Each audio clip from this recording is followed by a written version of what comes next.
Already going. Oh, there he goes. There it is. Yep. Yeah. Okay. Let's see. 3, 2, 1. All right, guys. Welcome back to another episode of Persuasion by the Pint. I'm Jonathan Taylor, along with Sean McCool. Sean. Today, we're going to spend a few minutes, brief episode, talking about some flights of persuasion, scarcity, some copywriting, some little ad examples, some mailers that real stuff that showed up in my mailbox. Yep. This digital crap these youngsters stuff are doing. that you can feel. I've got one too. Yeah, there you go. I like that one. I saw a little glimpse of it. I like it. Something about that physical mail, man. I like the sound too. It stands out. So just not the same when you go to the mailbox and pull out something like this. Even my wife commented, and I'll get into this when we get into the start don't digging into it. I don't want to spoil it, but my wife, she's kind of one of these jaded, she's jaded all of the sales and marketing stuff. I wonder why. She's got like a force field. Well, yeah, she lives with a salesman. I mean, what do you expect? And 2 teenagers. That's right. But she was even impressed, but we'll get into that. Self-preservation for her. That's right. I mean, absolutely. Goodness. She's getting it from all corners. Yeah. So, all right. So before we get into that, we're going to cover some beverages. And I'm actually, I messed up on the last episode with our guest, David. We got into introducing him and I forgot to give mine a review. So I'm going to have the same one back on because it was really good. There you go. And it's the Left Hand Brewing Peanut Butter Milk Stout. And I told, after having that and drinking, I actually grabbed a second one on that show. Wow. It's really good. So I was like, man, I can't do another show without giving them a fair review because I forgot to do it on the last one. So sounds good. Hey, I'm going to do it here. If you find a good one, stick with it. Because I think, Sean, this one's going to get. I think it's going to get a 5. Ooh. It's getting a 5. It's that awesome. Good. There's something about those peanut butter stouts, man. I think they're not too sweet, but they get that extra kick of flavor. There's just something about them. It balances out the sweetness, the peanut butter does. And I think you have to really, so take this as somebody, this is from the perspective of somebody who really likes peanut butter. Not everyone likes that. So my rating may not mean the same for somebody else.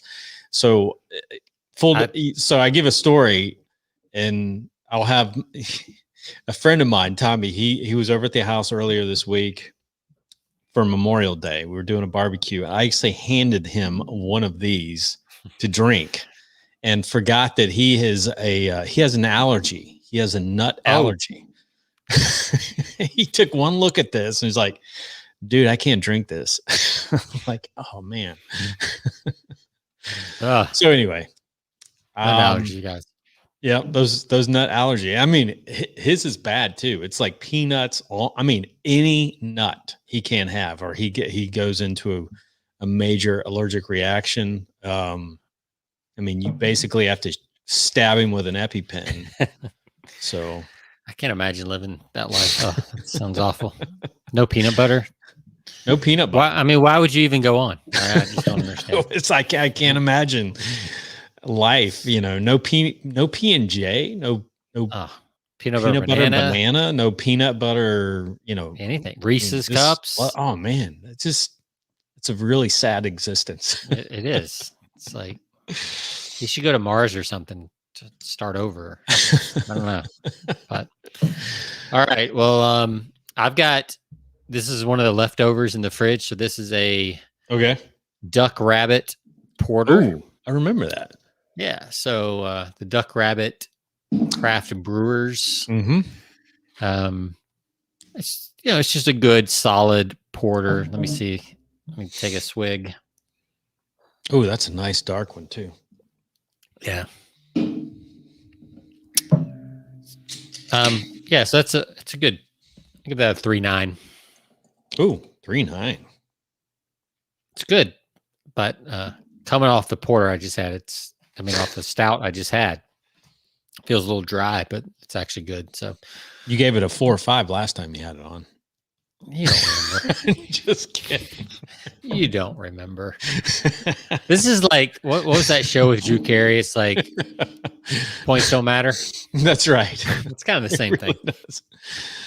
Whose line is it anyway? That's right. The show. That's it's right. Like, yeah, points don't matter. Ratings don't matter. But I will say this matters. I get a 5 every time on the show. Left hand, peanut butter, milk stout. Yeah. It gets a 5. You're even holding it in your left hand. Very good. That's right. Well done. I think this makes the 4th 5-star that we've had on the show. Very nice. Very nice. So we're moving up in the world. When we have 5 pints.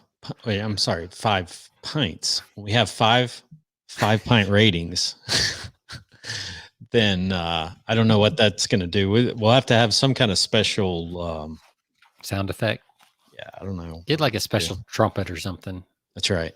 Like a king's trumpet announcement. Oh yeah, that'd be cool. That'd actually be good for our guests. We should do that moving forward instead of applause. Everybody, That's true.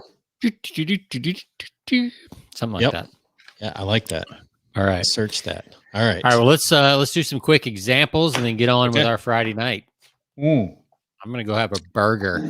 Okay. Probably a venison burger. There's this place here in Austin that does like venison burgers with whatever kind of cheeses, goat cheese, blue cheese, really good stuff. So, but we'll start with you, and I'm gonna share my screen on mine because I was prepared. What's the name of this place? All-Star Burger.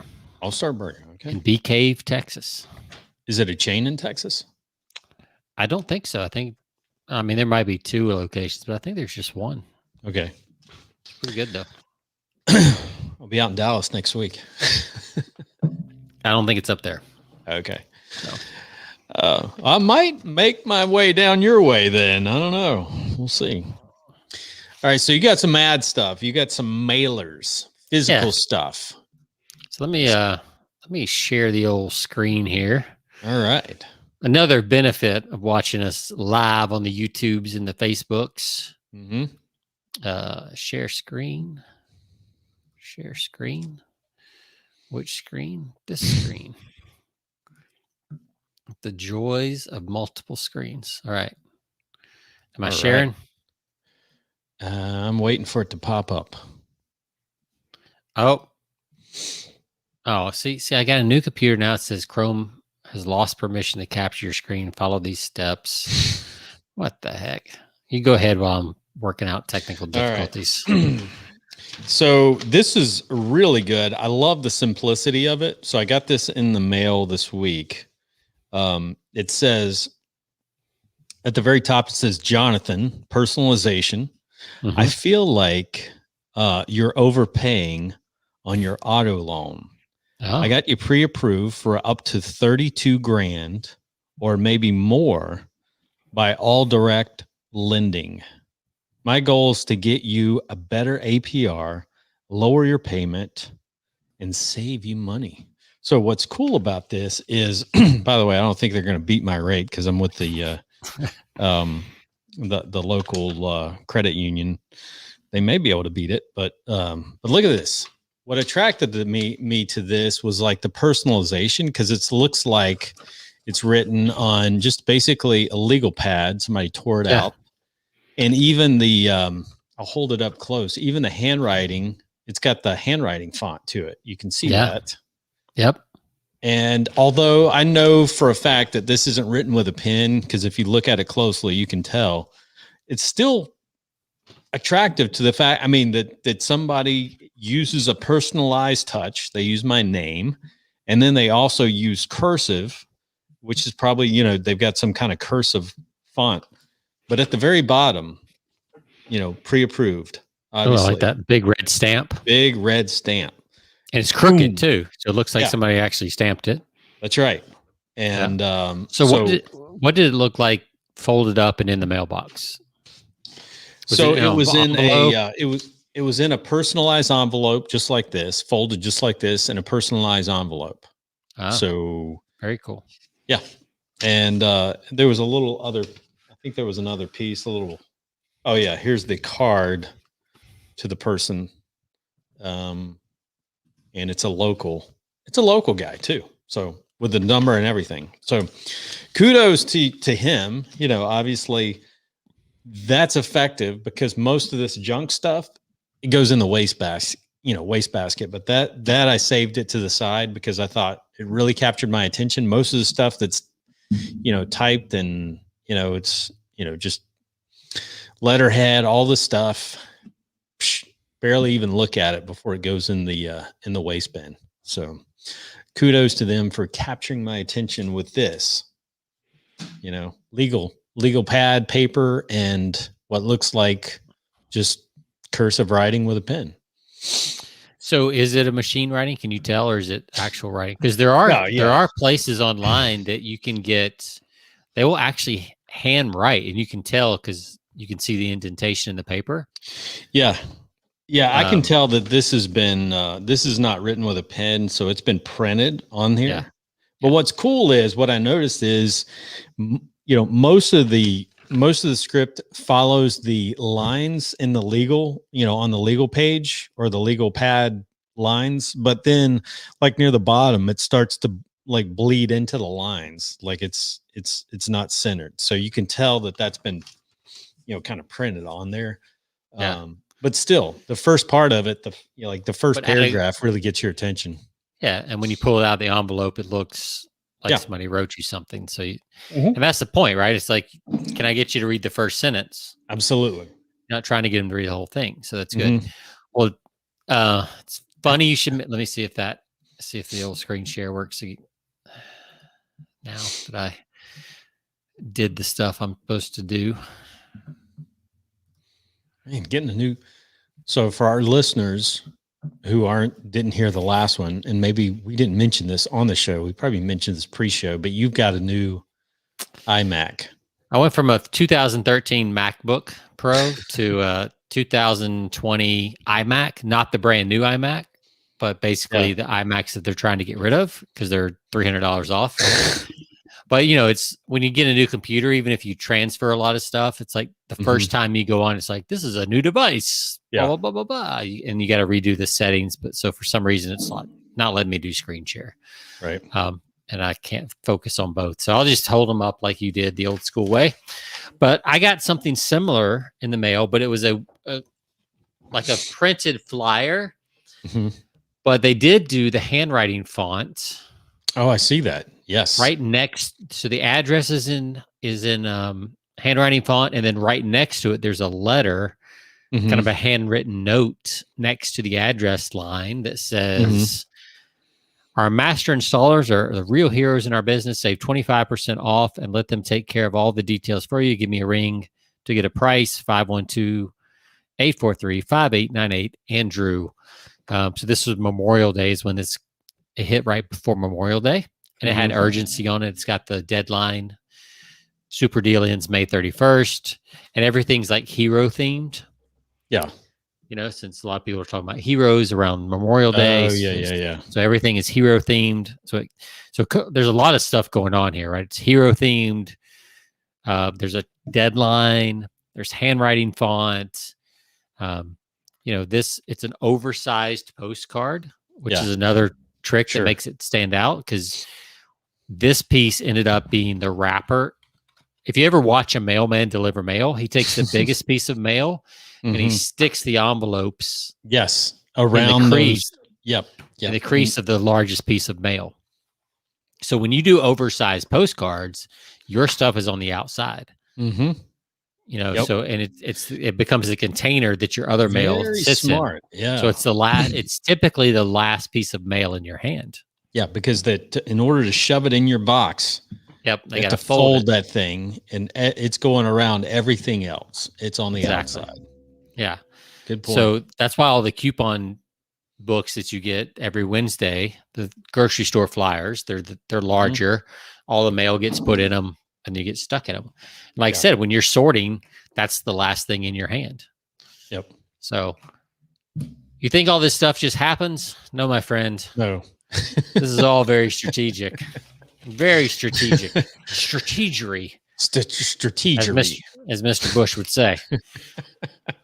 And then I was going through, speaking of like the grocery flyer, I was going through that, just flipping through it because, never know what's in there. Might be some good coupons for dinner on a Friday or Saturday or whatever.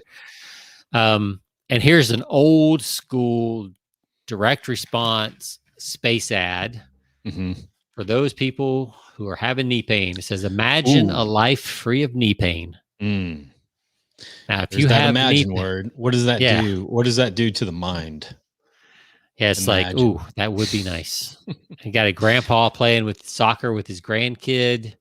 We talked about grandchildren and the power of that kind of on the last episode with David. But then the next line is non-surgical, FDA-approved knee pain relief is possible. Yeah. So you can have a life free of knee pain without surgery. So that's a pretty big thing, and then it just goes through, just does a great. I love space ads because they're tight. Yeah, and you only have so much space on a space ad. You're limited to one page, right? And you have to, typically when I've written space ads, I kind of write it out, and then I have to go back and just like ruthlessly start cutting to get it to fit, because you need some images, you need some headers, you need some subheads, you need the contact information at the bottom, and you end up with probably 250 to maybe 500 words. So every word has to count. So you go through and you just have to start really cutting depending on the size of the space ad. But the point I wanted to make on these two things is like, this is old school stuff that, even though I'm not in the market for either one of these things, they both caught my attention. Now, granted, I look for this kind of stuff, but they stood out in a world of big image, sure, big pictures, that kind of stuff.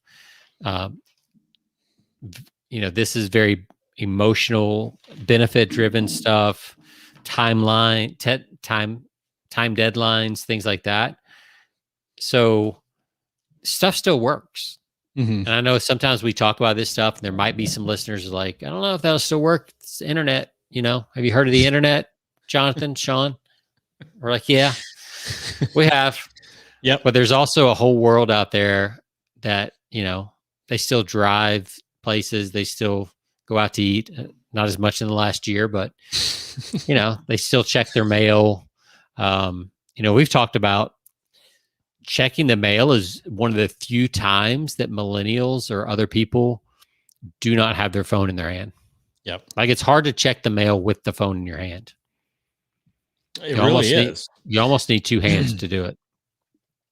So I can't think of that's funny that you say that, because I can't think of a time that I've had the phone in my hand just to walk out to the mailbox. Yeah. Usually when I walk out to the mailbox, it's kind of the break away from everything. It's that little mini vacation away from, your digital, you're not plugged in. You're just walking out, kind of smelling the fresh air, opening the mailbox.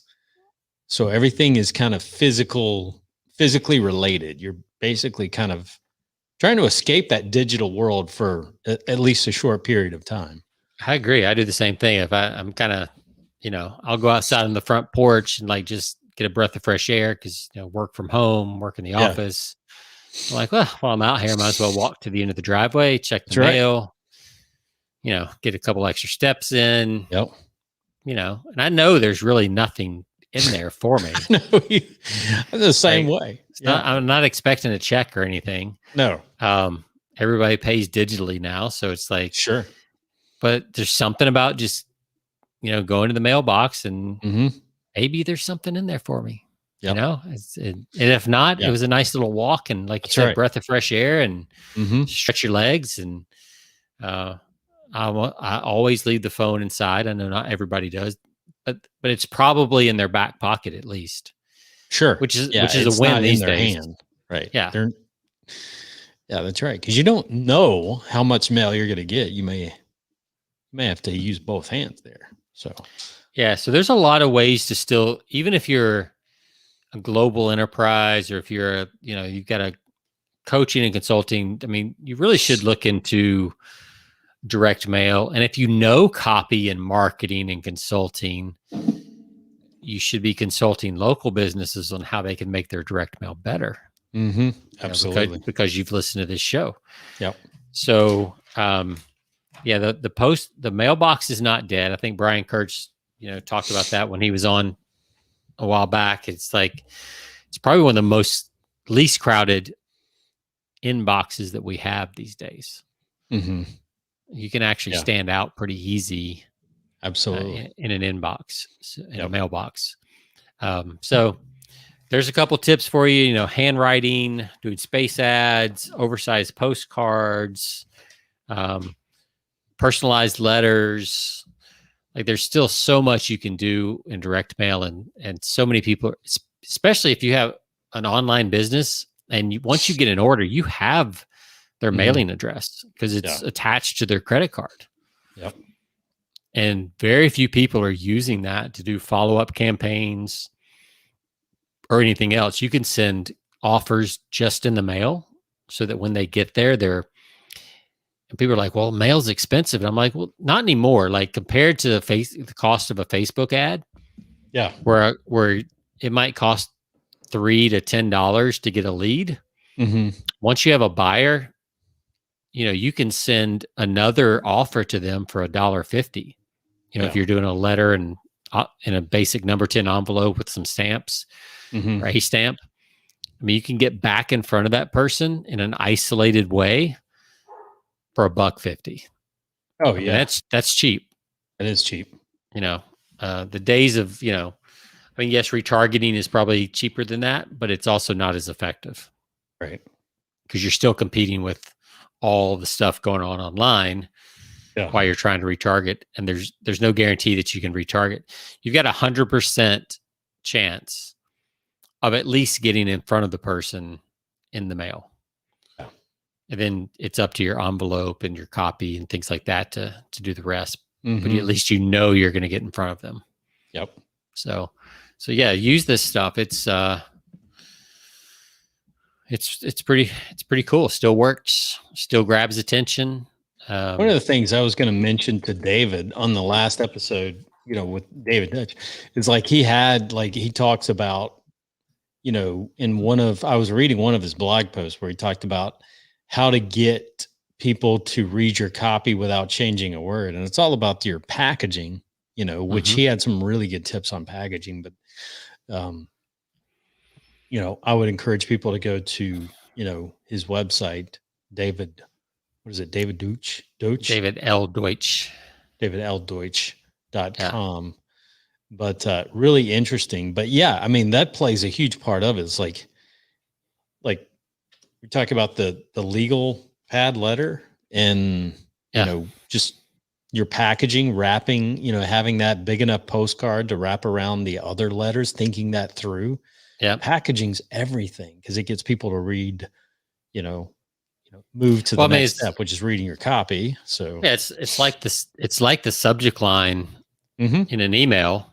Yeah. Your envelope or your postcard is the equivalent of a subject line on an email, right? There's a list of, or a stack of things that you got to get through, decide to keep or not keep. And the envelope or the size of the postcard can kind of make you stand out, just like a good subject line can make you stand out. Yep.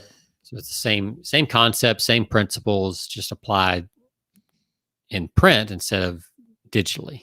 So, but yeah, too few people are using the resource they have with addresses and things like that.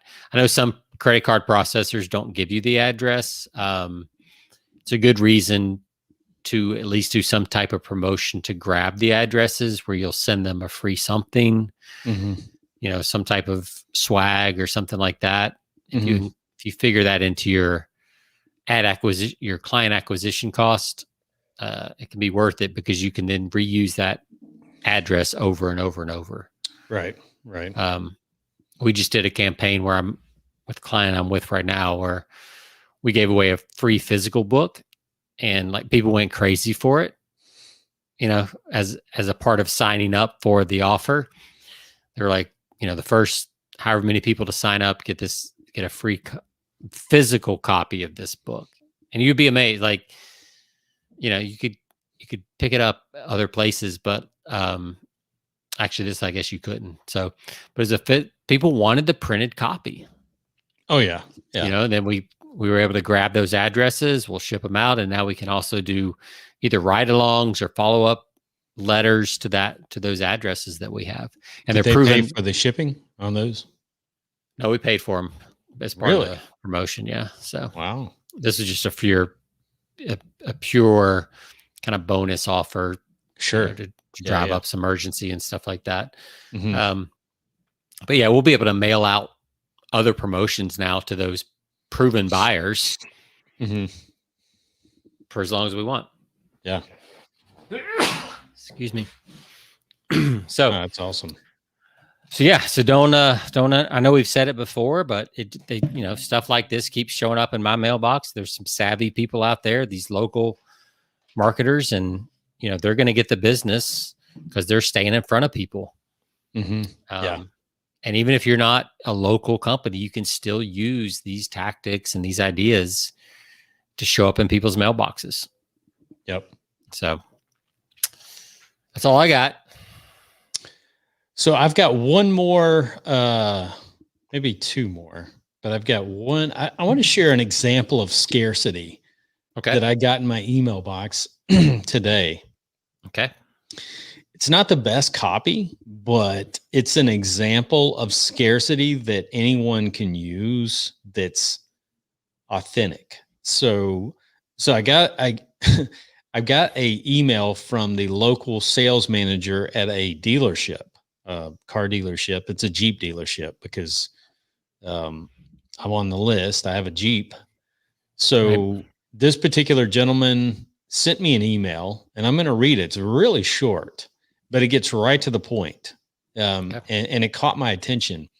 So the headline is vehicle shortage update, right? Okay.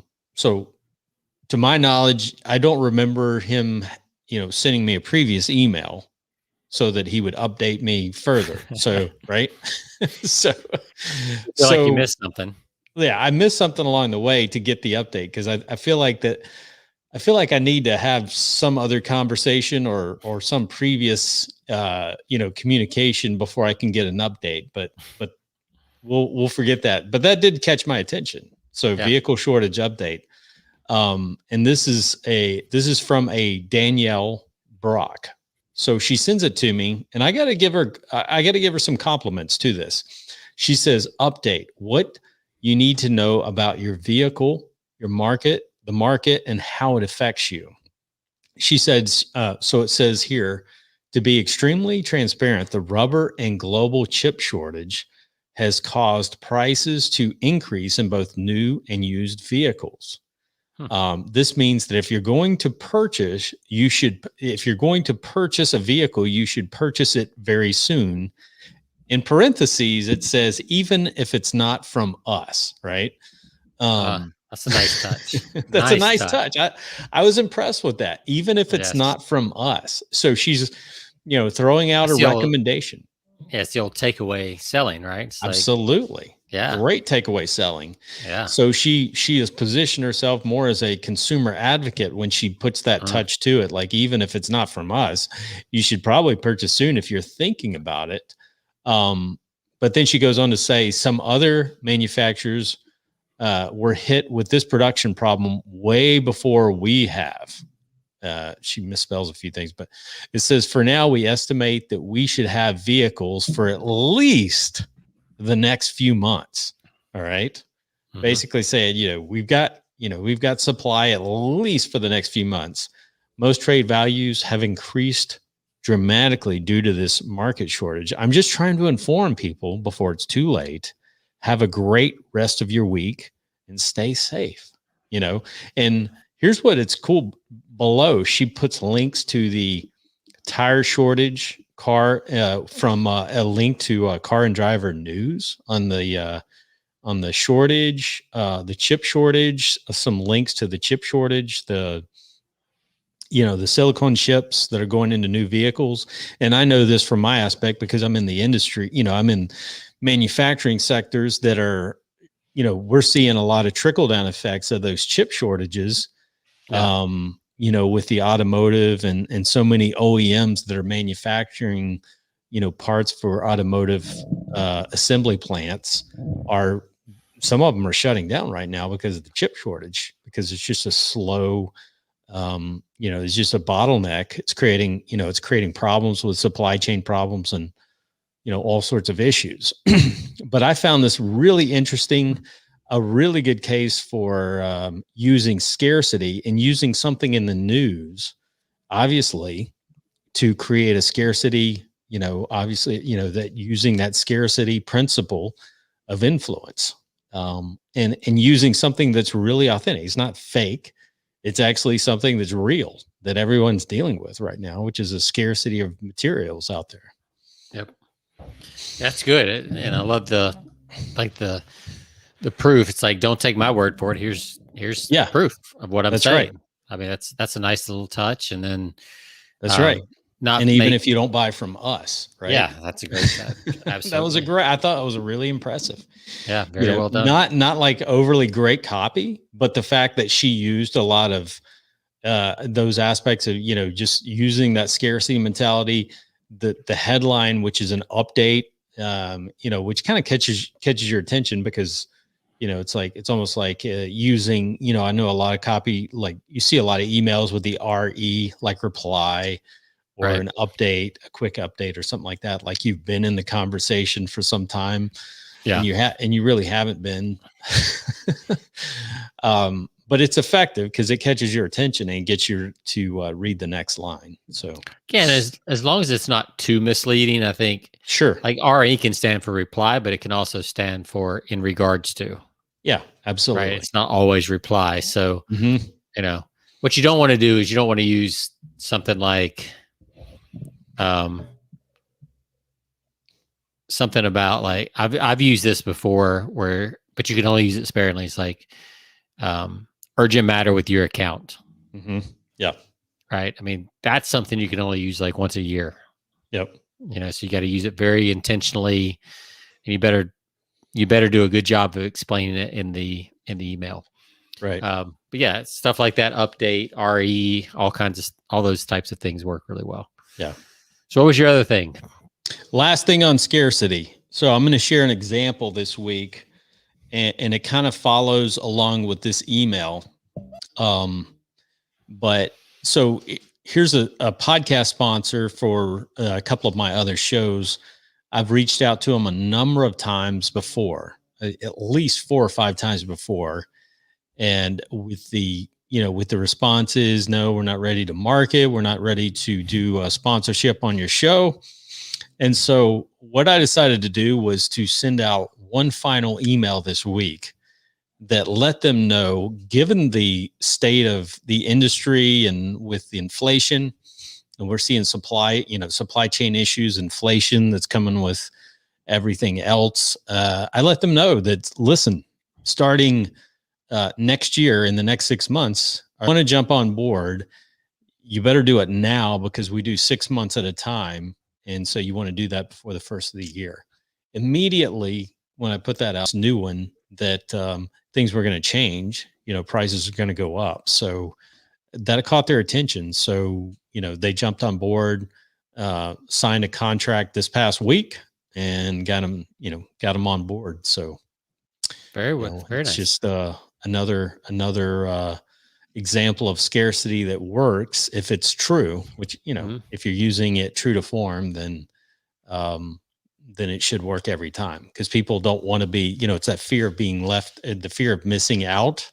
Yep. If you don't take advantage right away, then you're going to pay the extra price next year, yep. the new price,